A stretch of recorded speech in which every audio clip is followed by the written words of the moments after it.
ഓളപ്പരപ്പിലെ പൂരത്തിനായി ആലപ്പുഴ പുന്നമടക്കായൽ ഒരുങ്ങി. നെഹ്റു ട്രോഫിയിൽ ആര് മുത്തമിടും എന്ന കാത്തിരിപ്പിൽ മലയാളികൾ ഏവരും വള്ളംകളി പ്രേമികളും ഏറെ ആവേശത്തിലാണ്. ഉച്ചകഴിഞ്ഞ് 2-നാണ് ഉദ്ഘാടന ചടങ്ങ്. സംസ്ഥാന മന്ത്രിമാർ, MLA-മാർ തുടങ്ങിയവർ പങ്കെടുക്കും. ഓഗസ്റ്റ് 10-ന് നടത്താനിരുന്ന വള്ളംകളി വയനാട് ചൂരൽമല ദുരന്തത്തിൻ്റെ പശ്ചാത്തലത്തിൽ സെപ്റ്റംബർ 28-ലേക്ക് മാറ്റുകയായിരുന്നു. ഇപ്പോൾ അവിടെ നിന്നും സനോജ് സുരേന്ദ്രനുണ്ട്. സനോജ്, ഏറെ ആവേശ നിറഞ്ഞ ഒരു അവസ്ഥയിലൂടെയാണ് ഇപ്പോൾ സനോജ് കടന്നു പോകുന്നതെന്നറിയാം. ആലപ്പുഴ പുന്നമടക്കായൽ എല്ലാത്തിനും ഒരുങ്ങിക്കഴിഞ്ഞു. നെഹ്റു ട്രോഫിയിൽ ആര് മുത്തമിടുമെന്ന കാത്തിരിപ്പിലാണ് മലയാളികൾ ഓരോരുത്തരും. എല്ലാവരും തന്നെ ആ ഒരു ആവേശത്തിലാണ്. എന്താണ് സനോജ് അവിടെ നിന്ന് നൽകാൻ കഴിയുന്നവരൊക്കെ? തീർച്ചയായിട്ടും മെനു 70ാമത് നെഹ്റു ട്രോഫി വള്ളംകളിയിൽ ആര് മുത്തമിടുമെന്ന് അറിയാനുള്ള കാത്തിരിപ്പിന് ഇനി നിമിഷങ്ങൾ മാത്രമാണ് ബാക്കിയിരിക്കുന്നത്. ഈ പ്രാവശ്യത്തെ ജലരാജാക്കന്മാർ ആരാണെന്ന് അറിയാൻ വേണ്ടിയുള്ള ആവേശത്തുഴയേറിയാൻ ഇനി നിമിഷങ്ങളുടെ മാത്രം കാത്തിരിപ്പുണ്ട്. 2 മണിയോടുകൂടിയാണ് ഉദ്ഘാടന ചടങ്ങുകൾ ആരംഭിക്കുക.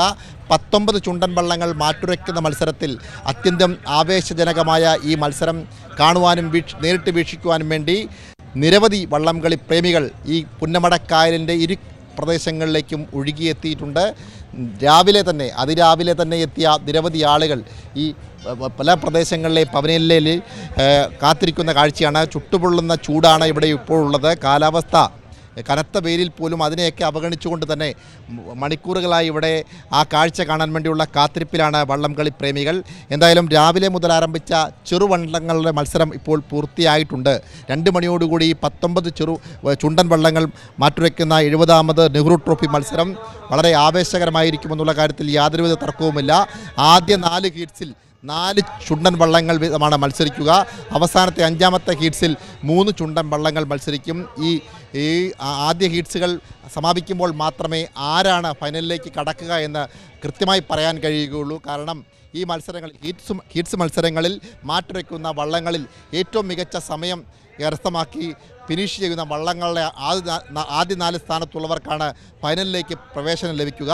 അങ്ങനെ പ്രവേശനം ലഭിക്കുന്നവർ തമ്മിലായിരിക്കും ഫൈനൽ മത്സരത്തിൽ ഏറ്റുമുട്ടുക. അതുകൊണ്ട് തന്നെ ഇത്തവണത്തെ ഫൈനൽ മത്സരം അത്യന്തം വാശിയേറിയ മത്സരമായിരിക്കും എന്നുള്ള കാര്യത്തിൽ യാതൊരുവിധ തർക്കവുമില്ല. മുൻകാലഘട്ടങ്ങളിൽ, അതായത് 2 വർഷങ്ങൾ മുമ്പ് മത്സരവള്ളംകളിയിൽ ഓരോ ഹീറ്റ്സുകളിലും 1-ാം സ്ഥാനത്തെത്തുന്ന വള്ളങ്ങൾ തമ്മിലായിരുന്നു മത്സരത്തിൽ മാറ്റുരച്ചിരുന്നത് എങ്കിൽ കഴിഞ്ഞ 2 വർഷക്കാലമായി ഈ ഹീറ്റ്സ് മത്സരങ്ങളിൽ ഏറ്റവും മികച്ച സമയം കരസ്ഥമാക്കുന്ന ചുണ്ടൻ വള്ളങ്ങൾക്കാണ് ഫൈനലിലേക്ക് പ്രവേശനം നൽകുക. അതുകൊണ്ട് തന്നെ ഫൈനലിൽ പ്രവേശനം നേടുന്ന വള്ളങ്ങൾ തമ്മിൽ അത്യന്തം വാശിയേറിയ പോരാട്ടമാവും ഈ പുന്നമടക്കായലിൽ നടക്കുക. ആ കാഴ്ച കാണാൻ വേണ്ടിയുള്ള കാത്തിരിപ്പിലാണ് ഇവിടെ എത്തിയിരിക്കുന്ന ആളുകളെല്ലാവരും തന്നെ.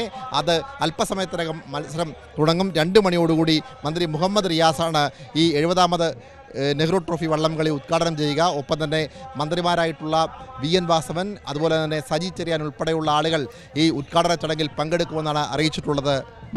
ബിനു, 19 ചുണ്ടൻ വള്ളങ്ങൾ അടക്കം 72 കളിവള്ളങ്ങൾ മത്സരത്തിൽ പങ്കെടുക്കുന്നുണ്ട്. അല്പസമയം മുൻപ് തന്നെ സനോജ് സൂചിപ്പിച്ചതുപോലെ തന്നെ ചെറുവള്ളങ്ങളുടെ മത്സരം ആരംഭിച്ചിട്ടുണ്ട്. നമുക്ക് ദൃശ്യങ്ങളൊക്കെ കാണാം. ഉച്ചയ്ക്ക് ശേഷമാണ് ആവേശകരമായ ചുണ്ടൻ വള്ളങ്ങളുടെ മത്സരങ്ങൾ. 5 ഹീറ്റ്സുകളിലായി ചുണ്ടൻ വള്ളങ്ങളുടെ മത്സരം. തുടർച്ചയായ 5ാം വിജയത്തിനായിട്ട് പള്ളാത്തുരുത്തി ബോട്ട് ക്ലബ്ബ് എത്തുന്നുണ്ട്. അങ്ങനെ ഒരു വലിയ ആവേശത്തിൽ തന്നെയാണ് അവിടെ ആകെ ഉള്ളത്. ഇപ്പോൾ നടക്കുന്നത് ഈ ചെറുവള്ളങ്ങളുടെ മത്സരങ്ങളല്ലേ സനോജ്? തീർച്ചയായിട്ടും മിനു, ചുണ്ടൻ വള്ളങ്ങളുടെ മത്സരങ്ങളാണ് ഇപ്പോൾ ഈ പുന്നമടക്കായലിൻ്റെ ഓളപ്പരപ്പിലൂടെ മുന്നോട്ട് നീങ്ങിക്കൊണ്ടിരിക്കുന്നത്. മത്സരവള്ളംകളിയെപ്പോലെ, അതായത് ചുണ്ടൻ വള്ളംകളിയെപ്പോലെ തന്നെ അത്യന്തം ആവേശം നിറഞ്ഞതാണ് ഈ ചെറുവള്ളങ്ങളുടെ മത്സരം കളിയും. ഇത് കാണാൻ വേണ്ടിയും നിരവധി ആളുകളുണ്ട്. പക്ഷേ അവർ എല്ലാവരും ആകാംക്ഷയോടുകൂടി കാത്തിരിക്കുന്നത് വരാനിരിക്കുന്ന പൂരത്തിൻ്റെ മുന്നോടിയായിട്ടുള്ള വെടിക്കെട്ടുകളാണ് ഇപ്പോൾ നടന്നുകൊണ്ടിരിക്കുന്നത് എന്ന് വേണമെങ്കിൽ പറയാൻ. അതായത് ചുണ്ടൻ വള്ളങ്ങളുടെ മത്സരത്തിൽ മാറ്റുരയ്ക്കുന്ന ആ ആവേശകരമായ മത്സരം കാണാൻ വേണ്ടിയാണ് ഇപ്പോൾ വള്ളംകളി പ്രേമികൾ ഇവിടേക്ക് എത്തിയിട്ടുള്ളത്. സ്വദേശത്തു നിന്നും വിദേശത്തു നിന്നുമുള്ള നിരവധി ആളുകൾ ഈ മത്സര വള്ളംകളി നേരിട്ട് കാണുവാൻ വേണ്ടി ഇവിടെ എത്തിയിട്ടുണ്ട്.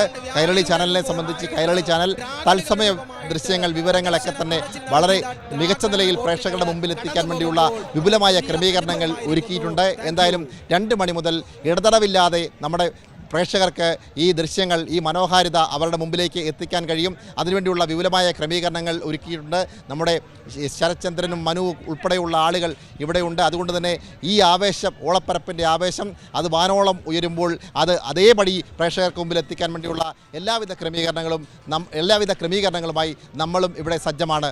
ബിനു.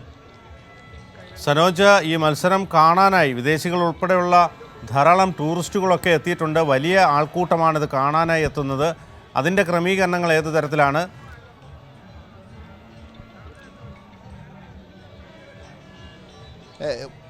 ബിനു, ഞാനിപ്പോൾ നിൽക്കുന്ന ഈ പ്രദേശം എന്ന് പറയപ്പെടുന്നത് പവലിയൻ ഇല്ലാത്ത ഒരു പ്രദേശത്ത് മാറി നിൽക്കുകയാണ്. കാരണം ചെറു മത്സര വള്ളംകളിയാണ് ഇപ്പോൾ നടന്നുകൊണ്ടിരിക്കുന്നത്. അതുകൊണ്ട് തന്നെ എന്നാൽ ഈ മറ്റ് പല പ്രദേശങ്ങളിലും, അതായത് എനിക്ക് അപ്പുറത്തെ ഭാഗങ്ങളിലായിട്ടും ഇരുവശങ്ങളിലുമായിട്ടും നിരവധി പവലിയനുകളുണ്ട്. ആ പവലിയനുകളിലൊക്കെ തന്നെ നിരവധി ആളുകളുണ്ട്. ആ ആളുകളൊക്കെ തന്നെ അവരുടെ ഇരിപ്പിടങ്ങളിൽ ഇരിപ്പുറപ്പിച്ചിട്ടുണ്ട്. ഇനിയും വരുന്ന ആളുകൾക്ക് നേരത്തെ തന്നെ ഈ റിസർവേഷൻ സൗകര്യമുണ്ടായിരുന്നു. അങ്ങനെ നേരത്തെ തന്നെ ടിക്കറ്റ് എടുത്ത ആളുകൾക്കാണ് ഈ മത്സര വള്ളംകളി നേരിട്ട് കാണാൻ വേണ്ടിയുള്ള അവസരം ഇവിടെ സംഘാടകർ ഒരുക്കിയിട്ടുള്ളത്. അതുകൊണ്ട് തന്നെ വളരെ നേരത്തെ തന്നെ എത്തിയ ആളുകൾ, അതായത് കേരളത്തിൻ്റെ 14 ജില്ലകളിൽ നിന്നും ഈ മത്സര വള്ളംകളി കാണാൻ വേണ്ടി വന്നിട്ടുള്ള നിരവധി ആളുകളുണ്ട്. ഒപ്പം തന്നെ വിദേശികളായിട്ടുള്ള ആളുകളുണ്ട്. അവരൊക്കെ തന്നെ അവരുടെ കൃത്യമായ ഇരിപ്പിടങ്ങൾ കണ്ടെത്തി അവരുടെ കസേരകൾ ഉറപ്പിക്കാൻ വേണ്ടിയുള്ള തയ്യാറെടുപ്പിലാണ്. കാരണം വളരെ ആവേശകരമായ ഈ മത്സരം നേരിട്ട് കാണുക എന്നുള്ളത് ഓരോ വള്ളംകളി പ്രേമിയെ സംബന്ധിച്ചും വളരെ പ്രധാനപ്പെട്ട ഒരു കാര്യം തന്നെയാണ്. അതുകൊണ്ട് തന്നെയാണ് രാവിലെ മുതൽ ഈ മത്സരം ആരംഭിക്കുന്ന ഈ സമയങ്ങളിൽ വരെ ഇടതടവില്ലാതെ ആളുകൾ ഈ വള്ളംകളി കാണുവാൻ വേണ്ടി ഇവിടേക്ക് ഒഴുകിയെത്തിക്കൊണ്ടിരിക്കുന്നത്. ഈ തുഴയെറിച്ചിലിൽ ഈ 70ാമത് നെഹ്റു ട്രോഫി ജലമേളയിൽ ആര് കപ്പുയർത്തും, നെഹ്റു ട്രോഫിയിൽ ആര് മുത്തമിടുമെന്ന് കാണുവാൻ വേണ്ടിയുള്ള കാത്തിരിപ്പിലാണ്. കാരണം 8 ലക്ഷം രൂപയുടെ ഒന്നാം സമ്മാനത്തിന് വേണ്ടി കോടിക്കണക്കിന് രൂപ മുടക്കിയാണ് ഓരോ ചുണ്ടൻ വള്ളങ്ങളും ഇവിടെ മത്സരത്തിൽ മാറ്റുരയ്ക്കാൻ വേണ്ടി എത്തുന്നത്. ഒന്നിനൊന്നിന് മികച്ചു നിൽക്കുന്ന എല്ലാ ചുണ്ടൻ വള്ളങ്ങളും ഇഞ്ചോടിഞ്ചുള്ള പോരാട്ടത്തിൽ വളരെ നേരിയ വ്യത്യാസത്തിൽ മാത്രമാണ് മുൻവർഷങ്ങളിൽ ഒന്നാം സ്ഥാനം കരസ്ഥമാക്കുവാൻ കഴിഞ്ഞിട്ടുള്ളത്. അതുകൊണ്ട് തന്നെ ഇത്തവണയും മത്സരം വാശിയേറുമെന്നുള്ള കാര്യത്തിൽ യാതൊരുവിധ സംശയവുമില്ല. കാരണം 19 ചുണ്ടൻ വള്ളങ്ങൾ മത്സരത്തിൽ മാറ്റുരയ്ക്കുമ്പോൾ 5 ഹീറ്റ്സുകളിലായി, ഞാൻ മുമ്പ് സൂചിപ്പിച്ചതുപോലെ തന്നെ 5 ഹീറ്റ്സുകളിലായിട്ടാണ് ഈ മത്സരങ്ങൾ മാറ്റുരയ്ക്കുന്നത്. അതിൽ ആദ്യ 4 ഹീറ്റ്സിൽ 4 ചുണ്ടൻ വള്ളങ്ങൾ മത്സരത്തിൽ മാറ്റുരയ്ക്കുമ്പോൾ അവസാന ഹീറ്റ്സിൽ 3 ചുണ്ടൻ വള്ളങ്ങളാണ് മത്സരത്തിൽ മാറ്റുരയ്ക്കുക. ഇങ്ങനെ 5 ഹീറ്റ്സുകളിലായി മത്സരത്തിൽ മാറ്റുരയ്ക്കുന്ന ചുണ്ടൻ വള്ളങ്ങളിൽ ഏറ്റവും മികച്ച സമയം കരസ്ഥമാക്കിയ 4 ചുണ്ടൻ വള്ളങ്ങൾക്കാണ് ഫൈനലിലേക്ക് പ്രവേശനം നേടാൻ കഴിയുക. അങ്ങനെ ഫൈനലിലേക്ക് പ്രവേശനം നേടിയ ചുണ്ടൻ വള്ളങ്ങൾ തമ്മിലായിരിക്കും ഫൈനൽ മത്സരം നടക്കുക. അതുകൊണ്ട് തന്നെ ഈ ഫൈനൽ മത്സരം അത്യന്തം ആവേശകരമായിരിക്കുമെന്നുള്ള കാര്യത്തിൽ യാതൊരു തർക്കവുമില്ല.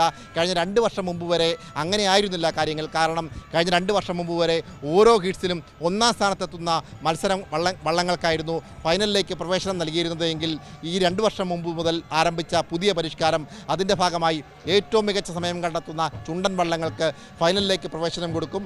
അങ്ങനെ ഫൈനലിലേക്ക് പ്രവേശനം വരുമ്പോൾ ഇഞ്ചോടിഞ്ച് പോരാട്ടം തന്നെയാവും മത്സരത്തിൽ നടക്കുക. ആ ഫൈനൽ മത്സരം കാണാൻ വേണ്ടിയും ഇത്തവണത്തെ ജലരാജാക്കന്മാർ ആരാണ് എന്നറിയാൻ വേണ്ടിയുമുള്ള കാത്തിരിപ്പിലാണ് ഇവിടെ എത്തിയിരിക്കുന്ന ഓരോ വള്ളംകളി പ്രേമികളും.